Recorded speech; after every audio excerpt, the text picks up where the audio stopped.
किस तरीके से रिप्रेजेंट करते हैं इसको इलेक्ट्रॉन डॉट स्ट्रक्चर में? देखिए, ये कार्बन की इलेक्ट्रॉन्स है वो हमने क्रॉस से दिखाई हुई है, कार्बन की क्रॉस से है, हाइड्रोजन की डॉट से है। कार्बन की क्रॉस से दिखाई हुई है, देखिए कार्बन की जो इलेक्ट्रॉन्स है वो क्रॉस वाली हैं, हाइड्रोजन की डॉट वाली है। तो ये आपस में शेयरिंग करके इन्होंने ऐसे मीथेन का मॉलिक्यूल बना लिया, ऐसे ही इथेन का मॉलिक्यूल बना लिया। ये कार्बन कार्बन ने आपस में शेयर करी, ये कार्बन हाइड्रोजन ने शेयर करी, ये भी कार्बन हाइड्रोजन ने शेयर करी, ये भी, ये भी, ये भी, ये भी, ये कार्बन कार्बन ने शेयर करी। तो इसको अगर आप कोवलेंट बॉन्ड की फॉर्म में दिखाना चाहते हो तो इसको आप ऐसे दिखा सकते हो। ये मैंने आपको कल समझाया था कि कैसे दिखाते हैं। Formation of very large numbers of carbon compounds. Carbon में कैपेबिलिटी होती है कि वो बहुत ही लंबी चेन वाले कंपाउंड्स बना सकता है, और कार्बन के इतने कंपाउंड्स होते हैं क्योंकि वो इलेक्ट्रॉन शेयरिंग से बनाता है, तो उसके बहुत सारे कंपाउंड्स होते हैं।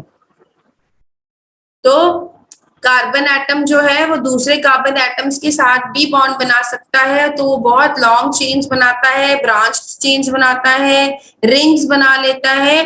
तो ये जो प्रॉपर्टी है कार्बन की, जिससे कि वो इतने बड़े बड़े और इतने लॉन्ग चेन्स और रिंग्स और ये जो ब्रांच चेन्स वाले कंपाउंड्स हैं वो बनाता है, इसको कहते हैं catenation. What is catenation? Catenation is the property of carbon to form long chain, branch chain and closed ring compounds. Okay? Shiv समझ आ गया आपको?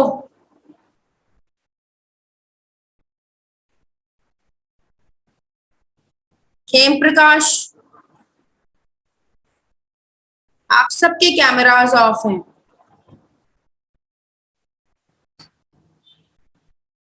हाँ जी आयुष, क्या होती है कैटेनेशन?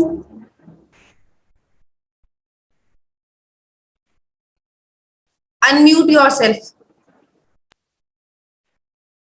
कैटेनेशन क्या होती है?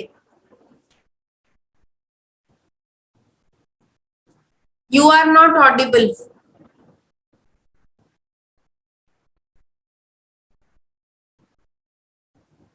उत्कर्ष, उत्कर्ष।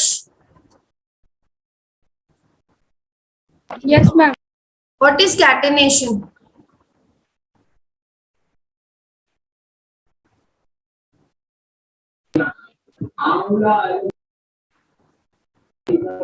Yes, When carbon atom form bond with the other carbon atom form a long chain, branch chain and closed ring properly are called catenation.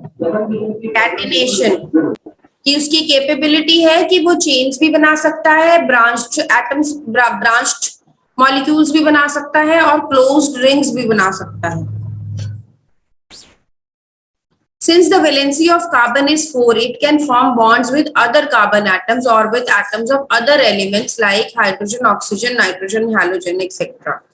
क्योंकि उसकी 4 की वैलेंसी है, वो 4 इलेक्ट्रॉन्स उसको और चाहिए, तो वो शेयरिंग के बेसिस पे काफी सारे और जो एटम्स हैं उनके साथ बॉन्डिंग कर लेता है। इसकी वजह से भी वो बहुत सारे कंपाउंड्स बनाता है। ओके, ये देखिए कैसे बनते हैं कंपाउंड्स। लॉन्ग चेन बनानी है तो वो इस तरीके से बनाता है। कार्बन कार्बन आपस में सिंगल कोवलेंट बॉन्ड से जुड़ गए हैं, और उसके बाद यहाँ साइड्स पे सारे हाइड्रोजन या कोई और एटम्स जो है जिनकी वैलेंसी इनके अकॉर्डिंगली होगी वो लग जाएगी। या फिर वो ब्रांच्ड बना सकता है कि यहाँ पर ऐसे बॉन्ड बन गया तो ब्रांच्ड बन गया, ये रिंग लाइक बन गया है। देखो ये लॉन्ग चेन हो गया, ये ब्रांच्ड हो गया, ये क्लोज्ड रिंग हो गया। और ये देखिए, ये देखिए, ये जो व्हाइट में दिखाया हुआ है ये कार्बन है, और ये जो रेड में दिखाए हुए हैं ये हाइड्रोजन या अदर एटम्स है जिनकी वैलेंसी 1 है, जिनको बस 1 ही इलेक्ट्रॉन चाहिए अपनी आउटर शेल में, तो उसके साथ मिलके बॉन्ड्स बना लेता है। Hydrocarbons, saturated, unsaturated hydrocarbons. मैंने आपको बताया था कि हाइड्रोकार्बन्स जो होती हैं वो होती है उनमें सिर्फ हाइड्रोजन और कार्बन होगा। तो वो दो तरह की होती है, एक होती है सैचुरेटेड हाइड्रोकार्बन्स और एक होती है अनसैचुरेटेड हाइड्रोकार्बन्स। जिन जिन हाइड्रोकार्बन्स में सिर्फ सिंगल कोवलेंट बॉन्ड होता है वो सैचुरेटेड हाइड्रोकार्बन्स होती हैं, ठीक है। और जो अनसैचुरेटेड हाइड्रोकार्बन्स होती हैं उनमें डबल या ट्रिपल कोवलेंट बॉन्ड होता है। सैचुरेटेड हाइड्रोकार्बन्स हम कल डिस्कस भी कर चुके हैं एल्केन्स के बारे में।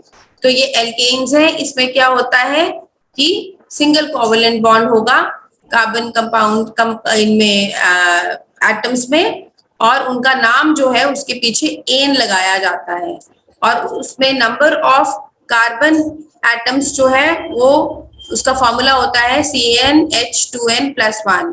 तो आपका जो ये देखिए, एक कार्बन एटम है तो मिथ होगा, दो है तो इथ होगा, ये मैंने कल आपको सारा बताया था।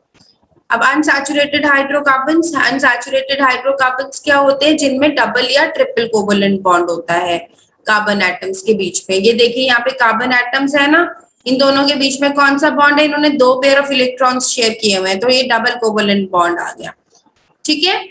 तो इनमें दो डबल कोवलेंट बॉन्ड होगा। एल्कीन्स और एल्काइंस इसके एग्जांपल्स हैं। एल्कीन्स और एल्काइंस, जो एल्कीन्स होते हैं उसमें डबल कोवलेंट बॉन्ड होगा और उनके नाम के पीछे ईन लगेगा, ठीक है। ईन, जैसे उसमें एन लगा था इसमें ईन लगेगा, और नंबर्स वैसे ही होंगे, 1 फॉर मिथ, 2 फॉर इथ, 3 फॉर प्रॉप, ओके। एल्काइंस में क्या होता है, ट्रिपल कोवलेंट बॉन्ड होगा कार्बन कार्बन के बीच में। ये देखिए कार्बन कार्बन के बीच में ट्रिपल कोवलेंट बॉन्ड है, तो ये आइन्स हैं, इनके नाम के पीछे आइन लगेगा। तो एथाइन, प्रोपाइन, इनके नाम से आप जज कर सकते हो कि इनमें कौन सा बॉन्ड बन रहा है। तो इसमें कार्बन कार्बन में ट्रिपल कोवलेंट बॉन्ड बन रहा है। आइसोमर्स क्या होते हैं, जिनका मॉलिक्यूलर फॉर्मूला सेम होता है लेकिन डिफरेंट स्ट्रक्चर होता है। मतलब कि या तो वो एक चेन की फॉर्म में होगा, एक ब्रांच की फॉर्म में होगा, या एक रिंग की फॉर्म में हो जाएगा। तो ये डिफरेंट फॉर्म्स में एग्जिस्ट करते हैं, इनको आइसोमर्स कहते हैं, और इस प्रॉपर्टी को आइसोमेरिज्म कहते हैं। फॉर एग्जाम्पल जो बुटेन है, बुटेन के दो आइसोमर्स होते हैं, नॉर्मल ब्यूटेन और आइसोब्यूटेन। अगर आप देखोगे तो ये देखो, ये नॉर्मल ब्यूटेन है, इसमें कितने मॉलिक्यूल्स है, कार्बन के 4 और हाइड्रोजन के 10। तो इसमें क्या हुआ कि अब क्या हुआ, एक कार्बन जो है, एक कार्बन का मॉलिक्यूल है वो यहाँ आके लग गया, ये देखिए इस डायग्राम में, पर इसका फॉर्मूला तो सेम रहेगा ना, C4H10 रहेगा, CN2, इसमें जो हम एन्स के फॉर्मूला लगाते हैं CnH2n+2, तो ये आपका फॉर्मूला तो सेम रहा, लेकिन क्या हुआ, वो यहाँ पर आके ब्रांच स्ट्रक्चर बना लिया इसने ब्यूटेन के। तो ये दोनों फॉर्म में एग्जिस्ट कर सकता है, इसको आइसोब्यूटेन कहते हैं, ये ब्यूटेन है। सिमिलरली जो पेंटेन है उसके 3 आइसोमर्स होते हैं, एक तो ये नॉर्मल चेन वाला, ये यहाँ ब्रांच, यहाँ आइसोपेंटेन बन गया, और ये नियोपेंटेन में क्या होगा, एक कार्बन यहाँ से निकलकर यहाँ लग जाएगा, तो ये नियोपेंटेन बन जाएगा, ठीक है। फंक्शनल ग्रुप क्या होता है, जो एक एटम है जिसकी प्रॉपर्टीज, जैसे कि कार्बन कंपाउंड की प्रॉपर्टीज क्या होंगी वो फंक्शनल ग्रुप डिसाइड करता है। सपोज करो हैलोजन आ गया, हैलोजन ने क्या किया, उसने कार्बन के साथ एक बॉन्ड बना लिया, तो वो उसकी प्रॉपर्टीज डिफरेंट होंगी। अगर उसकी जगह पे एल्कोहल आ गया, OH आ गया, उसने उसके साथ बॉन्ड बना लिया कार्बन के साथ, तो उसकी प्रॉपर्टीज डिफरेंट होगी। तो फंक्शनल ग्रुप जो है वो ग्रुप होता है जो आकर कार्बन कंपाउंड की प्रॉपर्टीज को डिसाइड करता है कि क्या प्रॉपर्टीज उसकी होने वाली है। Functional group, an atom or a group of atoms which decides the property of a carbon compound is called a functional group. Halide, इसमें क्या होगा, हैलोजन लग जाएगी। तो जैसे कि ये मीथेन का मॉलिक्यूल है, उसमें एक H को रिप्लेस कर दिया, सब्स्टिट्यूट कर दिया क्लोरीन ने, तो ये क्लोरोमीथेन बन गया। अगर ब्रोमीन करेगा तो ब्रोमो इथेन बन गया, इथीन, इथेन के मॉलिक्यूल में।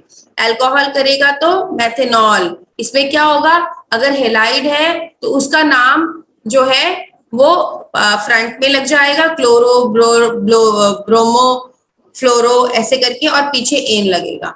अगर अल्कोहल है तो उसके एंड में ओल लग जाएगा, मेथेनॉल, एथेनॉल, प्रोपेनॉल ऐसे करके। अगर एल्डिहाइड है तो अल के साथ एंड होगा नाम, एल्डिहाइड लग जाएगा, CHO होता है एल्डिहाइड ग्रुप, CHO लग जाएगा, वो अल अल कहलाएगा, मेथेनल, एथेनल। और कार्बोक्सिलिक एसिड क्या होती है, COOH, तो अगर एसिड लग जाएगी तो वो ओइक एसिड कहलाएगी, मेथेनोइक एसिड, एथेनोइक एसिड ऐसे करके। अगर कीटोन लगेगी तो वो ओन कहलाएगी, प्रोपेनोन, बुटेनोन। ठीक है बेटा, आज हम इतना ही। पूरा वीडियो देखने के लिए और लेटेस्ट एग्जाम अपडेट्स जानने के लिए डाउनलोड करें कैरियर डिफेंस स्कूल का एंड्रॉयड ऐप।